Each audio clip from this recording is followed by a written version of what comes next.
Yo, it is 4:26 p.m. I think this is the first video that I've done for the day. What have I done today? So, drove down to, I've been up since like 4 o'clock. We drove down to Hamilton, dropped her off, went home, and then I jumped on a call at 9 o'clock, and that went for 3 hours with a good friend. A new connection has become like a good trusted friend. We're trying to kind of find ways to like help each other. He's offering to help me, so we're just sort of working through that. I'm gonna hopefully see him tomorrow. I'll definitely see him tomorrow. So I've got a speaking event that I'm doing. Speaking panelist, which should be interesting. I should do some research tonight of the questions, preparation. What else? And then after that, yeah, I had a little rest, had lunch, and then I was meant to have a 1 o'clock call, but got rescheduled. So it was good. It worked out because I got to kind of rest and catch up on this book that I meant to read before Wednesday, since tomorrow is going to be written off. I really have to finish this book tonight. It's 114 pages. It's called Being a Go-Giver or something. I'm up to like chapter 4. Can't remember how many chapters there are, but it's quite easy to read. It's like it's written from the perspective of a story of a man named Joe who is trying to discover the secret of becoming like successful, and he's got this urgent need to make quota because he's in quarter 3. He missed the quota for quarter 1 and quarter 2, so he's on the line. He has to close an account at some firm that he works at, and he's engaged with this man called Pindar, also known as the chairman.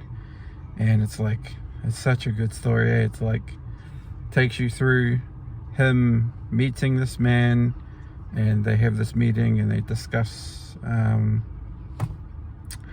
we talk about this guy is positioned, Pindar, the chairman, he's positioned as this like super successful man who's pretty much retired.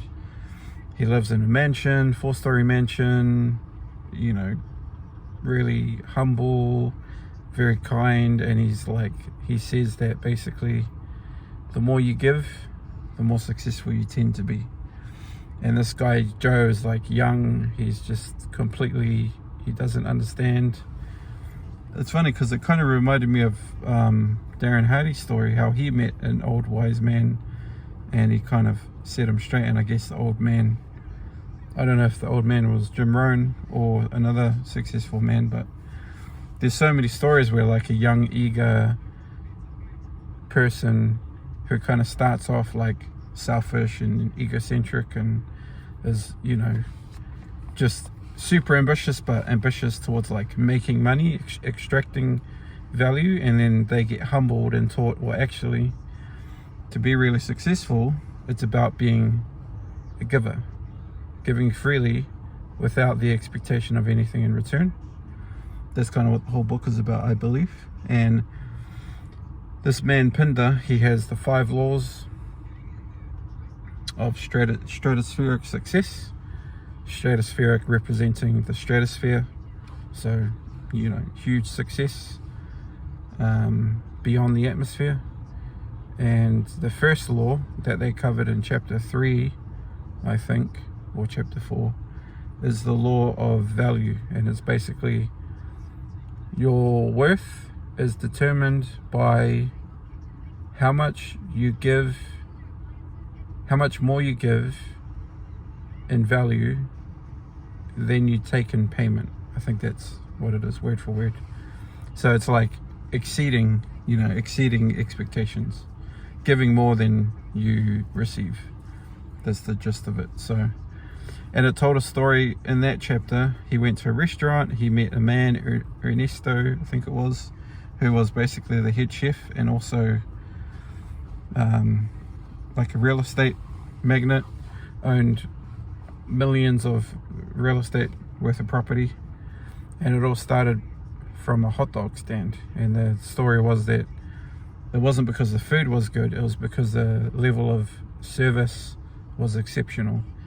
And then he defined like a bad restaurant as a restaurant that gives you just enough food and service, both in quality and quantity, to the amount that you pay for. And then a good restaurant gives you more service, quality, more food and service, quality and quantity in relation to what you pay. And a great restaurant, he says, defies the imagination. They give you more than you can possibly afford, was kind of how he spoke about it. So basically, like, widely exceeding people's expectations is what separates good from great, or great from good. So that was the first, that was the first law. And then at the end of that, he kind of, Ernesto, the head chef of the restaurant, he asks Pinda, who's the next person you're going to see, because he is aware of this like process. He's like, has you know, in the conversation he was saying things like, has he told you about the 5 laws? And then he's whispering, they're like having this game between them two that they know because probably done it so many times. But it's like, who's he talking to next? And then Pinda says, the CEO. And then he's like, oh, very good, the CEO. Pay attention, young man, you know, blah blah blah blah. Anyway, the next chapter, chapter 4, the chapter that I'm reading right now, it's called The Condition. So Joe goes back to his company, his firm, and he's like sitting there and he's wondering, oh, what do I do now? Oh, that's right, the rule is I have to apply what I learned today before the end of the day. And then as he said that, he gets a phone call, and it's a phone call from, is it Jim? Yeah, Jim something, who's like a lawyer or something, represents a firm, and basically says, hey, sorry buddy, couldn't convince them, they want somebody with more overseas experience. And then Joe, normally he would kind of like respond and get angry like he did in the beginning of the book, but this time he composes himself and he's like, give more value, huh? And he looks down at this cupboard, he ruffles through some cards, and he pulls out a card which represents one of his competitors, and he reads out and he goes, hey, Jim, are you still there? He goes, try this guy, Ed Barnes, Barnes. I've heard that he's really good in overseas experience. And then he hangs up. And before he hangs up, he goes, oh, don't worry, you don't owe me anything, I just hope it works out for you. He hangs up, and then he starts getting salty. He's like, what? He just blew me off and I'm giving him a referral? Now my competitor gets good business? But he's applying this whole rule of giving. And that's kind of where I stopped. So really curious to see what happens next. But yeah, it's a great book, really easy to read. Yeah, really good. Anyway, so waiting for my fiance. Once she gets in, go home, probably debrief on some stuff, have a rest, continue reading this book, maybe dinner, maybe go for a walk, don't know. Weather's not too bad, so we might go for a walk. It is a bit windy, but it's not raining. So yeah, that's kind of the plan. And might see me again, probably.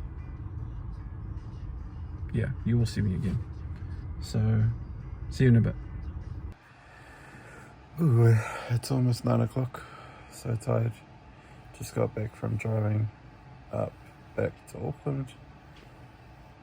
Gonna sign out and go to bed. Got a long day tomorrow. So yeah, still need to do some push-ups. I think I'm at 70, 80, 85. So I'll get the rest done. But yeah, see you tomorrow.